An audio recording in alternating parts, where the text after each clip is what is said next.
was the best gig. I used to do gigs in the Grand Hotel Brighton, and 100 consultants at a time. They've been out in the last the night before. They're all 25, and they're told there's only one rule, folks. One rule: your arse is on the seat at 8:30 in the morning. Don't care how late you are. And I had 3 hours with them, and they're all dead. And I did 50 of those in the Grand Hotel Brighton, one of the most famous hotels in the world. And Brighton is 30 minutes from Gatwick. I was up the road in 2 hours. That's the best job in the world. 100 young bucks wanting to be told stuff like some of the stuff I've said already. You know, just don't think you're it yet. Yeah. And some of these people are partners now. Yep. Some of these people are now running large parts of the same organisation I'm talking about. And what that takes you back to, they are at the beginning of their career when I teach the 7 principles of relationship management. In fact, anyone can go on to our website and give yourself a plug. Get the 7 principles of relationship management that Nikki taught. Did a keynote two months ago, but they're all there for free. And we've been teaching the 7 principles of relationship management for 20 years, and none of it's about your technical ability. It's all about your softer skills, your presentation skills, your emotional intelligence skills, because they are miles more important than your technical skills.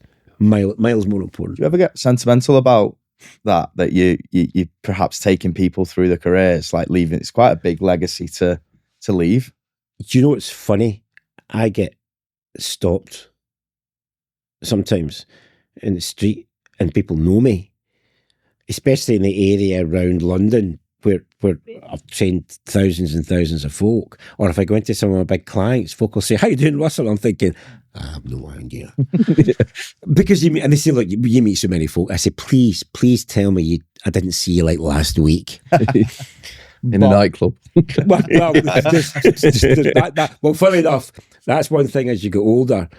I can't tell you. You're both about 5 years away from it, right? But you're a few years away from it. But and you'll not believe this just now, but see in a few years' time when you're all settled down and all that, your partner, if you get one, if you've got one, will say to you on a Friday night, or Saturday morning even, "We get out tonight," and you'll say, "What?"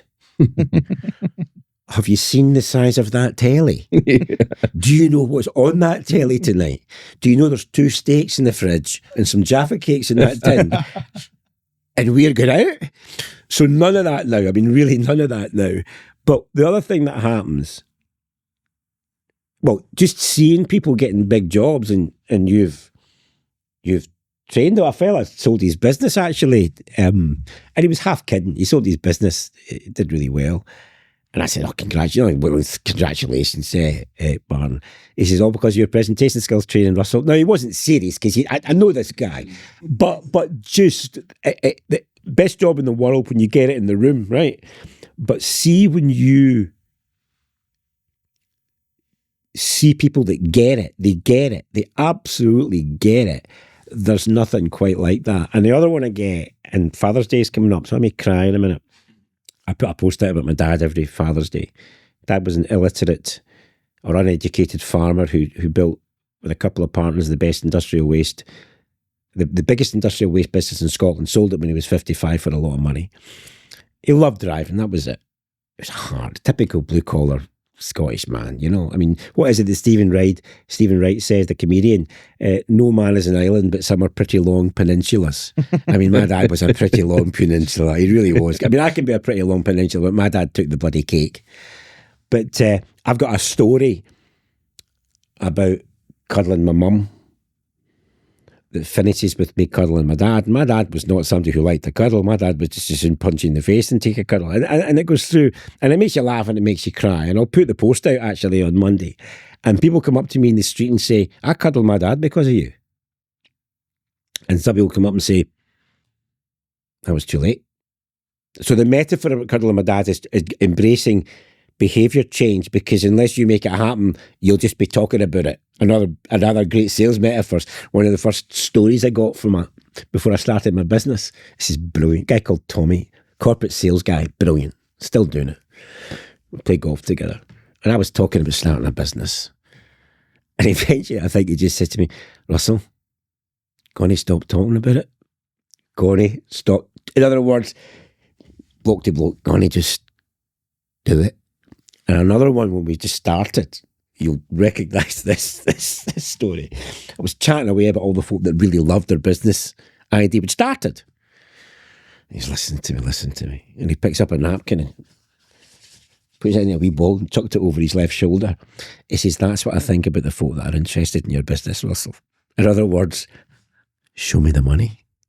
Are they going to buy a course from you, Russell? And that was another big lesson. So there's loads of things that, when I say it's the best job in the world, it's hugely rewarding from that perspective. It's hugely rewarding to like doing the performance bit. And the other bit that's nearer this, if we have to do 200 grand a month, 10 months of the year, say, to meet our target, I think we can do 300 a month with the staff we've got. It's maybe a wee bit ambitious. You hearing it? You hearing this? You hearing this? Matthew?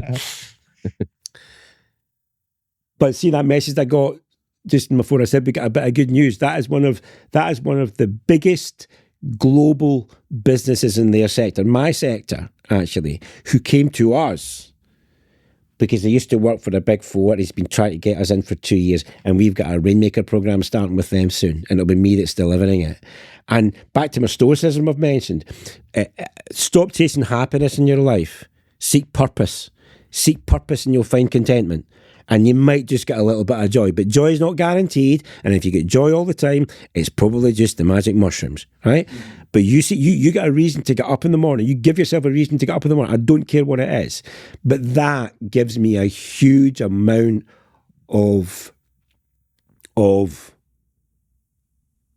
personal satisfaction. And running a business can be so hard. We shall not get to the end of the week and we have a wee rant about everything, And I said, we started this. And see that, it is absolutely top drawer. There's tons of crossover with this. I mean, first and foremost, the idea for this came about on the golf course. And who's got the lowest handicap? Lewis by miles. What's the number? 11. Oh, that was my handicap. I was off 11 when I chucked it. That's a very brave 11 with 11.9. Some pick and place and a few balls yours? Found in about 25, I'd say. Which is also ambitious. Excuse me a second. Just full disclosure, I was in 11 in a Scottish Parkland course like in the city.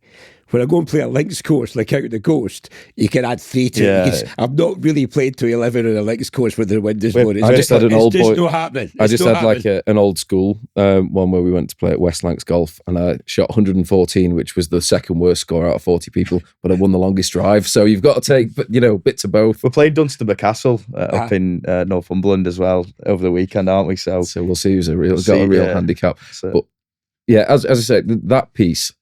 And also, this is a passion project for us. It's never designed there to make a ton of money or anything like that. It's there to try and add purpose and help people with their careers. And for us, it's incredibly rewarding. It's difficult, but you have to take those pinch me moments where you say, we're at 500 members. You have to, how do we get this to 1,000? Yeah. I mean, I think it's interesting. And you always wonder about how these things are going to go. You'll notice we've not bothered too much with the questions that we send. Not that we're not. You've got them. But there's another little stream for you because I like purpose, right? I like purpose. And funnily enough, say from the ages of, I started debating at school.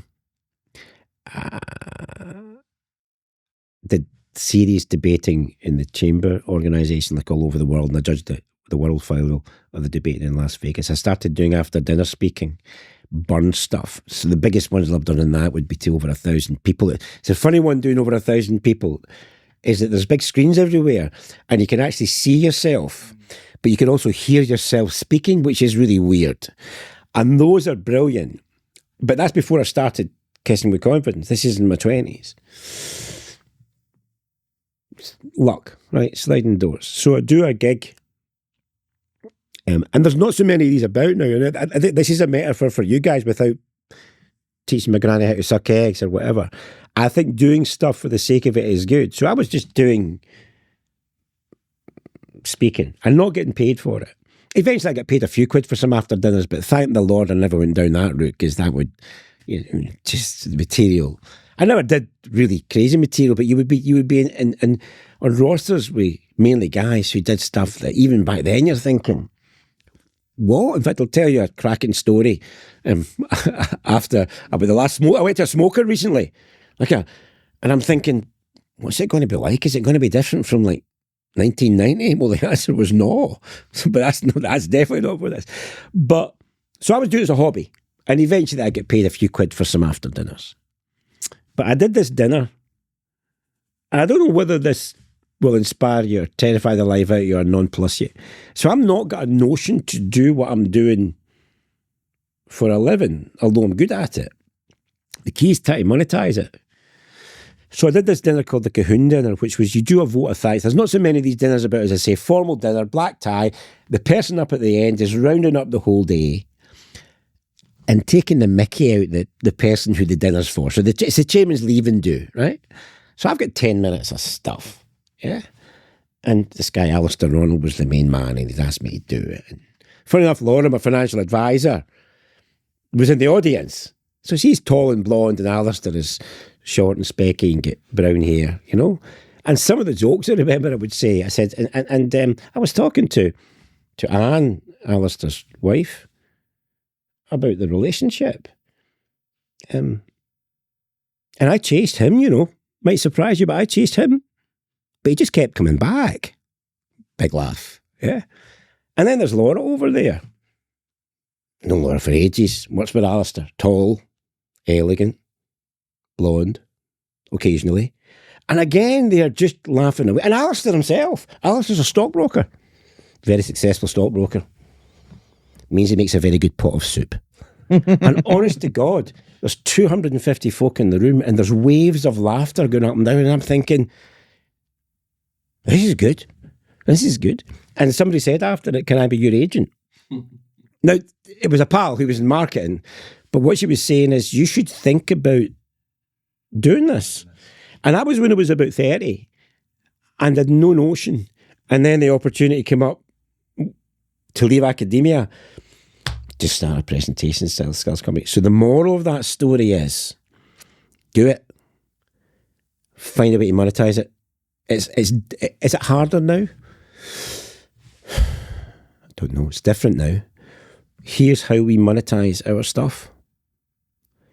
We physically get out in front of people and offer them value by training them, and they pay us money. And it's never really going to be significantly different from that. So in other words, the passion and the purpose sits nice, but finding a way to make it pay the bills as well is really key. And I don't know, I'm not, this isn't my realm, if you like, but that's the key thing. And it's a real sweet spot. It's a real sweet spot. I think it's really interesting because for our audience, you know, there's sales professionals at all levels. There are people that will stay in our profession. There are people that will stay as BDMs forever because that's what they want to do. But there are inevitably, naturally, some people that will want to go and do what you've done, or because, entrepreneurs, because the skills that make a good sales professional often make a decent entrepreneur or speaker or whatever. It's so that's so relevant. So, well, what's interesting for me, and I don't know how it's going to pan out, I do think that face-to-face training and being human and all that, we do it in the Zoom well. Technology is going to, I don't know exactly how technology is going to change, but I think I mentioned earlier that there's going to be more of a need for human-to-human contact because AI is going to be so ubiquitous. But I've not used this analogy for ages. I bought a how to play the guitar video many years ago, probably 30 years ago, 35 years ago. Now, yeah, you just put it into your VHS video recorder and I bought a guitar. That shows how long ago you bought that. He's never even heard of a video. Can I play the guitar? Of course not. Now, it's not so different from how to play the guitar on YouTube and somebody tells you. So in other words, the best way to learn to play the guitar is still probably to get a guitar teacher. Well, if it was about watching golf videos, I'd be off scratch. Well, stop watching them.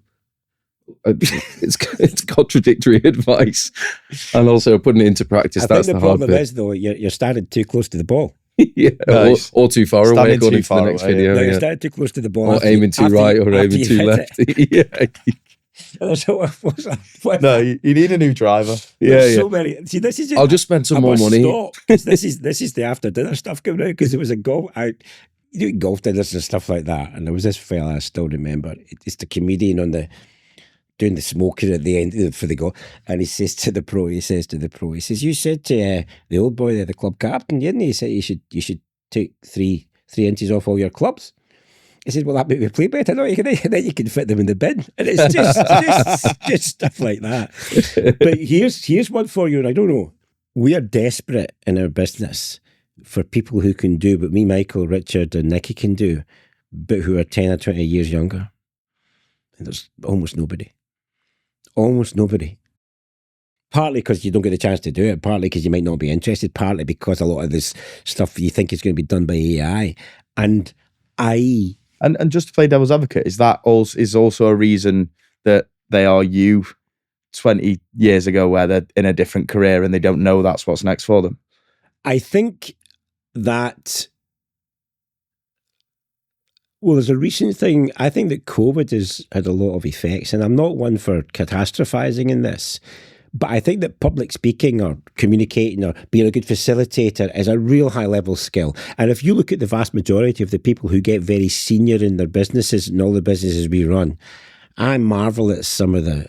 There's a fellow who's very, very senior in our biggest client, and he's just a genius in front of an audience. And I'm not saying that's the only reason he's got one of the biggest jobs in consultancy in the UK, but he just knows. He'll regularly go in front of audiences who are sitting like that, and he just knows how to unlock. But very few people are at that level. But I think COVID has really made people's communication skills worse, because we've been sitting in the kitchen under the stairs and doing it on the screen. So that's a shorter term reason why there are not as many people who are even able yesterday to do 30 seconds. Yeah. Yeah. But on the longer term, let's take Michael, who is just a brilliant facilitator. He's the best legal trainer in the UK, and I will argue the toss with anybody. Okay, he's my colleague, but Michael was a lawyer, and he came in our very first course, 25-year, our very first presentation skills course, and it was brilliant. I got talking to him. He says, I love this stuff. I says, well, why don't you do it part-time with us and just start? Now, here's what Michael did.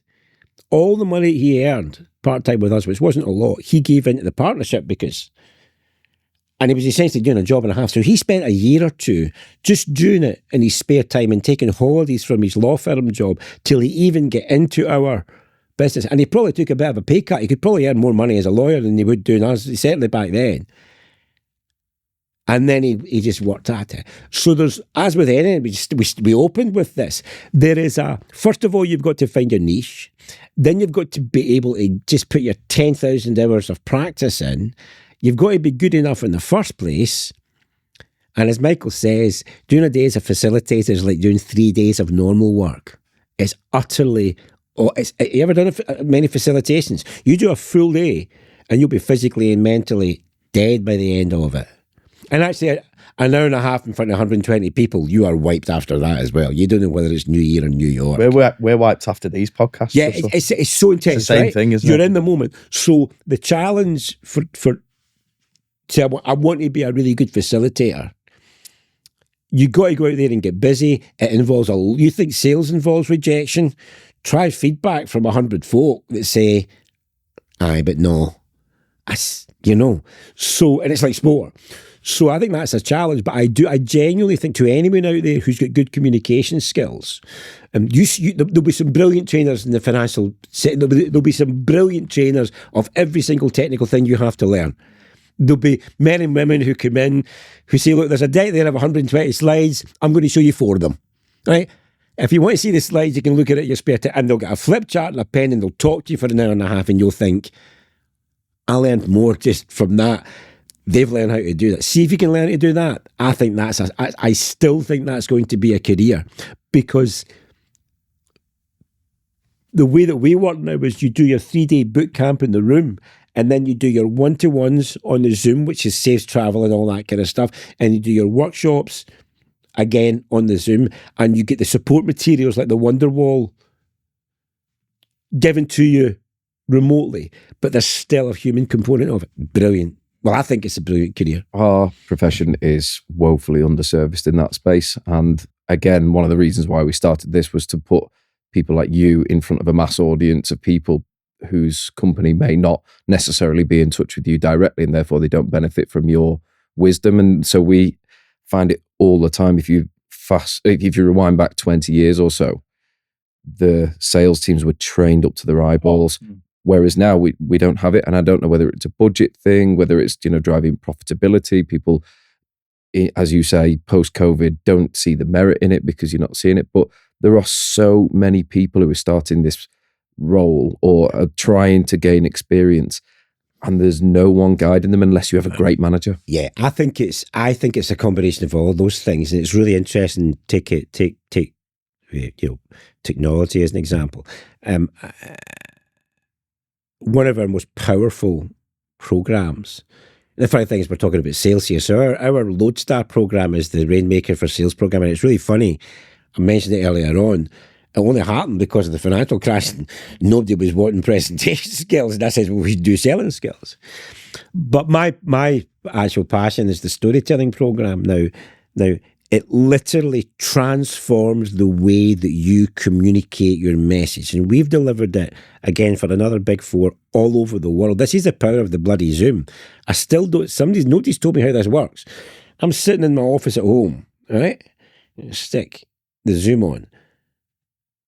And 8 people, literally from 4 continents in the world, one from China, one from India, one from mainland Europe, 2 from South America, 2 from North America, 1 from Dublin. And, well, the Glaswegians doing the facility, and it's okay, there's subtitles, and they put subtitles on. And we do the art of storytelling course. It's not presentation skills. It's how do you make the emotional connection. I don't think people are teaching it. I don't think people are learning it. And there seems to be an acceptance.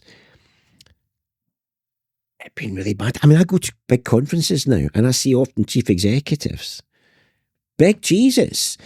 Not been able to do it, but here's the I've actually posted in this on LinkedIn last week. I did my gig in Amsterdam. It's so funny. What happens at the end of a gig normally is you do your gig, and then the chairperson comes up and does 2 or 3 minutes, because they're all got to go and get changed and get checked in and get out to dinner. So I'm standing at the edge of the stage. This fella, global lead, comes on and he looks over and he says, "You going to stand there?" I went, "Yeah." He says, "Oh, interesting." I didn't know, but he was actually handing over to his successor, so he was doing half an hour. And nobody told me. So I'm standing there like a lemon. Eventually I sloped off. This guy, without a note, did a masterclass on how to sum up a conference, thank all the people that needed thanked, and talk about his successor. Not a note. And at one point he said, "Oh, I've got notes, but I've left them on the table." I think that was a wee trick. See that person? That person actively said to the group, "I am not a salesperson," to make them realise it doesn't have to be hard sales. Genius level. He's learned how to do that, guys. We had it with... doesn't happen by accident. When we were in school, we always used to have like a big prize giving day at the end of the year, and they'd always get keynote speakers on. And the best one that really stands out to me was a person who'd been to our school, and he was a captain in the SAS.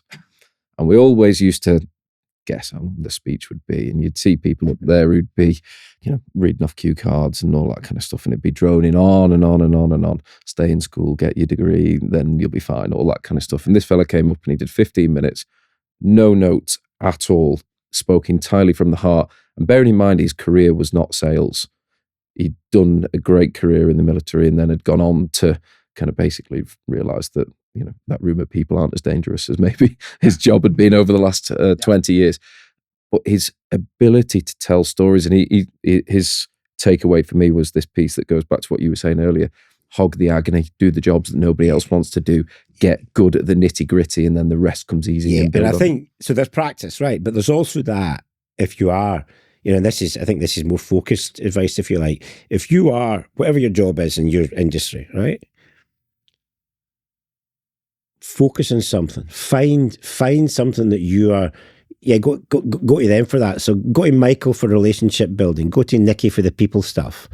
Go to Richard for the motivational stuff. Go to Russell for the pitching stuff. Now, it doesn't mean that we all don't do the other things that our business do. So focus and have a thing. And you look at any good speaker, they'll have that focus. And sometimes you just get lucky, because for a while there, it was scientists that would get all the gigs. Before that, it was economists that would get all the gigs. Now, but most of us are not famous speakers. But it's amazing, that idea of having your niche and having your focus. And then it is about stories. But of course, the mistake that people make with stories, they make the stories all first person. Now, whenever I'm working with people, take a first person story, but make it about the audience. I remember working with a wheelchair athlete. I'm kind of giving the game away here. He could do a marathon in 1 hour and 6 minutes. So I got working with him through a client of mine, because they were sponsoring him to produce his keynote. We're chatting away. A brilliant story. I mean, the things that these people go through. But of course, he doesn't want to make his audience feel miserable. So I'm asking him about himself. I was asking how fit he was and all that. He says, I'm fit. I says, what's your pulse rate? Is my resting pulse rate? I don't know, 35, 40. Yeah? Because this guy is just built like a brick shithouse. He's all upper body. So here's an idea for you. I says, when you do your keynotes, get everybody in the audience to take the pulse. I'll paraphrase the story here. I mean, I've just had mine done with the doctor. It's like 65 or something like that, which is good for an old boy. It says, we get on it. It says, my resting pulse rate is 35. It's 42 just now because I'm in front of you. Don't feel sorry for me. And then he goes in. And that means that he can then say what he likes, because he says, look, I'll be honest with you. Snow's a nightmare. Kibs are a nightmare. You don't even want to know what I've got to go through to do a poo. But don't feel sorry for me. And I think that the art of storytelling is about 5 ways to make the emotional connection. Personalise your message. Use metaphor and analogy. Use humour. Very dangerous, but every good speaker uses humour. Props, pictures and visual aids, but not too many. Flipcharts are great. Quotations, references and case studies. That's broadening and deepening. And if you look at those, a lot of this stuff is on our website already, but every good speaker, every good story, any sector, uses all of those techniques. And then, of course, you've got to structure it, you've got to deliver it well. But if you learn to do that, no matter what your industry sector is, you will get, if you get in front of the right people, you will get more of a turn. But it's like anything else, guys. I mean, golf is such a mystery to me. You know. It is to me. 11, right. I had a mate who was off 5, right. Now, I had an ex-brother-in-law who was off scratch. But see, actually, when we're going round the course and looking at most of our game, for a distance, you would think roughly the same. Yeah. I asked Paul his psychology. I was asking for his psychology. He says, everything inside 100 metres, I'm thinking I'm going to hole it. And I'm thinking, maybe the green, maybe not really that bunker. Lucky. Yeah. But Paul was a Scotch golfer, right? So he's where. But a mate was off 5. He's the same height and build as me. I says, Dougie, how do I get from 11 to 5? He says, right, Russell, here goes. You've got a nice big back green in that flat you're in, yeah, right? So he says, get a pail at one end of the back green and a pail at the other end of the back green. And before your tee every night, chip 100 balls, 30 metres. Right, got you, Dougie. So then after your tee, you've got a big long hall there in your, big long carpeted hall in your flat. Get a 5p piece at one end of the hall and get a 5p piece at the other end of the hall. And put 100 balls after tee. And then put another 100 balls before you go to bed. And don't, when you go for your Saturday medal, just haul your clubs out at the boot of the car, put your shoes on and go to the first tee, like you normally do. And I say, Dougie, fuck that, I'm not doing that. But that's how that's Dougie's preparation, though, isn't it? That's the mentality. Dougie gets from 11 to 5. And funny enough, the guy Tommy I mentioned before, we were both off 11 when we both played golf, and I chucked golf and he went and played in it. Remember, a links course. And I had a lunch with him a coffee with him about 2 months ago. He's now off 6 on a links course. Why? He's practiced. And that's what makes you a good speaker, the practice. He's practiced. You mentioned 15 minutes without a note. I do 3 hours without a note in front of 300 people. And even I think halfway through it, come on. You can't do that. And there's a wee, by the way, just in case you're wondering, there's a wee guy up the back at the beginning, arms folded, leaning against the back wall going, you're going to be rubbish today, wee man. That wee gremlin. You're going to be crap. You know how you know you're not? Because you've got that first story absolutely off pat. And you stand in the middle of the stage, you take a step forward, you take a breath, you look the audience in the eye, and you wait. And you're loud, low, and slow. Good morning, ladies and gentlemen. Good afternoon, ladies and gentlemen. Lovely to see you all here. And then you go into your first story. And it's really interesting. That's your prep, like the first, you know off 11. It's genuinely, it's less of a challenge off 25. You know off 11. If you start, there was 3 holes. There was an easy first hole, a hard second hole, then a par 3 in our course. And actually, off 11, you should be par round to 3 of them, right? The second was nearly a par 5, but the third hole was the easiest par 3 in the course, and the first hole was sensibly a mid-iron, just short of the trees, and then another mid-iron. Sensibly, I clocked off when you said right, so I just get the driver out, 300 yards in the wrong direction. Through the gap, right? Into the flats, you're 3 off the tee, right? Yeah. But if you've done what I've just described, you're taking the 5-iron off the first tee. Yeah, you've got your par. You're now in the second tee, not worrying about it. It's right uphill. It's 400 odd meters, and you're thinking, "I'll take a 5 here. I'll take a 5's good here." Yeah, and then you're just 1 over par after 3 holes, and you're off 11, so you're under your handicap. But preparation.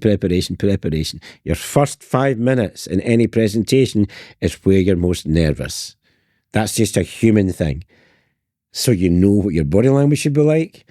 You know what your voice should be like. And you know that first story. You don't start off with, can everybody hear me up the back? Yes, I can hear you, but I'm willing to change places with someone who can't. Yeah, it's just apologising, doing the fire escape instructions. Just start off with, financial advisors. Let me tell you why AI is going to make your human qualities 10 times more important than they ever were. Right? Nobody's listening to you. Everybody's like this. Everybody's like this on the phone. And your opening line is that. Or let me tell you why AI is going to be the best thing that ever happened to your emotional intelligence. And then you do 3 minutes on, let me give you the 3 most important emotional intelligence skills for financial advisors. What are they then? What do you think they are? Optimism. Assertiveness, resilience. I could pick 3 more. Do you know what I mean? And then you can make a presentation after that first story. You're playing a game. Yeah. If I was coaching either of you guys and you had a presentation to FAs or whatever, and you had 20 minutes to do, I said, "Well, there's a title. Do you fancy that?" Yeah, would that? And then the funny thing about you think, well, I don't even really know what assertiveness is. Assertiveness means picking up the phone. Assertiveness means organising a meeting. Assertiveness means proceeding until you're apprehended. All that stuff. And you're already nodding. You're thinking, oh, there's a presentation in this. So what fascinates me about the presentation part of it, because people say, I don't really do presentations. Well, first of all, you should. But actually, anything in front of any kind of audience is some kind of presentation. Yeah. And again, well, back to it, you just can't get too good at it. You simply don't get too good at it. I know we could sit here for hours, and this will, I imagine, will be the first of many times that our audience see you. Conscious of the people who are sitting at the other end of this camera, who are watching this, who will have taken away so many snippets of information, and also will have hopefully reduced the handicap as well. What's the last piece of advice you want to share with our audience that they can take away from this that will help them get more out of their careers? Yeah, I mentioned the word when we've been speaking about this. I mentioned the word collateral, which what the hell does collateral mean? Collateral just means stuff, right? You got to have stuff. I remember we got an entrepreneur into our business about 10 years ago now. A guy called Brian Williamson. He's, people call themselves serial entrepreneurs. Yeah, Brian's a serial entrepreneur. He just knows how to grow businesses. So he came into our business and he said, I still remember the flip chart. We charge a big daily rate. Our daily rate's high even for London. He says, not interested in your daily rate. Shouldn't be talking about daily rate. That's going to restrict your growth. And I'm thinking, cheeky man. Cheeky man. He said, no. You want to show the benefits of your programs. You want to charge a lot for your programs. And then they don't talk about daily rate. And I still remember his second facilitated workshop with the senior team. He one flipped, and I'm an ambitious fella, right? He called it Rainmaker 100. Now, bear in mind, we were charging 15k for a Rainmaker at that point. I said, Brian, why have you called this seminar Rainmaker 100? I mean, are we going to sell 100 Rainmakers this year? No, Russell. You should be charging £100,000 for your Rainmakers. And we just pissed ourselves laughing because we're charging like 15 grand for it. He says, well, if I can't sell it for 15 grand, I can't sell it for 100 grand. We've now got a 100 grand Rainmaker. Now, the main one we sell is the 50 grand one. But you see what I mean? So he's thinking that. So Brian changed our thinking. That's another wee tangential story, in case you're wondering. The one I want to tell you is the one that he told to Matthew. So Matthew at the time was probably late 20s, mid 20s. He's in business. He's BDM. He's nice. Too nice for a salesperson. He is a nice lad, Matt. He's brilliant. He's brilliant at building relationships. He's getting better at getting that harder edge. He is getting better at getting that harder edge. And Brian said to him, well, I'm paraphrasing a little bit. I mentioned this at the beginning of the podcast. Don't wish grey hairs on you. As a young man, women are a little bit, it's almost as if men and women are different sexes. You get to your 25 to fuck about. See if you're still fucking about when you're 25. Nobody takes you seriously anymore. So, we've got something called Be Appropriately Memorable. There's a couple of things I want to say here. We've got something, one's dead easy, one you can do by the end of the week. Be appropriately memorable. Did this yesterday in front of the 120 lawyers. The first thing people notice about you when you walk into the room is dress. Dress, how you're dressed. Now, interestingly, I asked you if this was video as well as audio. So I've done my top button and my 3-button merino wool top because this is how I do my keynotes. This is my keynote uniform. I wasn't sure, yeah. And it makes me look completely different from it being like this. I don't like it like this. But it's bloody roasting out there, by the way. This merino wool jumper's coming off as soon as I do it into the heat. Is that M&S? This is M&S, funny enough. And here's the funny thing about that. I've had many, many more expensive 3-button merino wool ones, and they're rubbish. This is the best one. I got loads of these. So M&S, shout out M&S, sponsor us. So, that's right. So, the first thing people notice about you is how you appear to them. If you want gravitas is a word, gravitas. Or here's a word I like better than gravitas, heft. Heft is, you go into a corporate headquarters, right, and you see 3 little eggs in a wee bowl on a table, and you pick one up and you think it's going to be light, and it's heavy because it's onyx, and you go, oh, it's got a bit of weight. Heft is weight. Heft is gravitas. So you can't get gravitas when you're in your 20s. You can. I mean, you look at Dragon's Den, and Peter Jones will say, not ingestible. I don't want to see your underpants over your jeans and your training shoes light up, so I'm out. Now, I'm exaggerating a little bit here. Dress how you please, right? Do what you like. But the first impression you give is massively important. Secondly, body language, yeah, eye contact, looking like you deserve to be in the room, all that kind of stuff. Third, your small talk. If you don't have a personality, go out and get one. And fourthly, knowledge. Knowledge comes after the first 3. So you don't even get a chance to show your knowledge before we assess you. Now, if you don't judge other people by their appearance, that's fantastic. Everybody else does, even if they say they don't. Subconsciously you do, don't you? We actually do it consciously as well. Yeah. You will not be taken seriously in poor quality shoes. These are Pep Guardiola's shoes. You need to give them in back then. Well, see, they're not actually his. I bought a pair just like his. I'm watching them on the touchline. He's on wet grass. I'm thinking, but he's got good shoes. because you can't wear leather-soled shoes. I live in Scotland, for God's sake. You just go to your arse in Buchanan Street every 2 minutes. They're Goodyear welted. They're even better than that. Ooh. Biggest secret in the world. Boss do really good shoes. They just do really good shoes. They're not, a lot of expensive places do shit shoes. Anyway, be appropriately memorable. That matters. And then the knowledge. I still remember Brian saying this to Matthew. There's a whole pile of collateral in this business. The statistics, data, you should know them front ways, back ways, every single thing about them, so that when you're in the meeting with me or with the co-founder or something like that, well, Matt, you're all over that one. You know what that is? That's just hard work. That's just plain hard work. So if you're in a job where you're expected to be technically proficient about stuff, and that might be about the micro stuff, in other words, the stuff that's right in front of you. It might be about what's happening in the world of finance. You might get the FT, you might whatever. You might have your favourite websites and all that. That is how you get heft as a young man or woman. And then you extend it into some of the things that we've spoken about. Can you present it in a brilliant way in a 30-minute seminar? So we've got one of my favourite flips, and I did it yesterday. We call it 30-3-30. So the second 30 is, have you got 1, 2, or 3 fantastic seminars you can deliver to a group of people, morning, noon, or night, that'll have them thinking, those lads don't really know what they do, don't really know about their business, get them on the phone.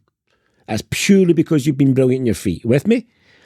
6 times a week in a Zoom call or in a meeting, you've got 2 or 3 minutes where the boss will say to you, or when a client will say to you, or when your colleagues will say, well, give us your thoughts on that. What are your thoughts on that? And you've got Gettysburg Address, 3 minutes long, 300 words. We call them in Glasgow, it's your gaffer dazzler. Can you do a gaffer dazzler at 3 o'clock on a Friday afternoon when the chairman says, come on, give us your thoughts on that? And you say, well, actually, really glad you asked me that. You go, 30-second story, but here's the 3 key points in that. You provide insight, you provide light and shade. Are you with me? 20 times a week in the Zoom, you get 30 seconds to do that. 30 seconds to do that. To make sense verbally, that's collateral. And the people that look as if they're doing it effortlessly are the ones who work hardest at it. Exactly the same as your golf game. That's it. Amazing. Russell, we've had an absolute blast, and this certainly isn't going to be the last time that you're down in St. Helens with us. Well, that remains to be seen, although you two are about to be pretty good sales guys. You've got me down here once. No, I'm seriously. I have thoroughly enjoyed not only this, but I think I said to you when we came in here, I went to the Mercure Hotel and I was so grumpy when I got there because it was late and all that. But I got a brilliant taxi driver who picked me up at that 3-barreled name place, so I didn't have to make my connection. The train journey was actually great, dead quiet. It was a good train. And I get to the Mercure Hotel 10 minutes before the kitchen closed at 9 o'clock. And I had a horseradish sandwich and a Kit Kat with a cup of coffee. And you know something? It's a glamorous life. Listen, life is good when that happens. Life is good when that happens. A horseradish sandwich with some roast beef and a Kit Kat, a soda and lime, and a cup of hotel coffee, and I'm anybody's. Amazing. Cheers, Russell. Cheers.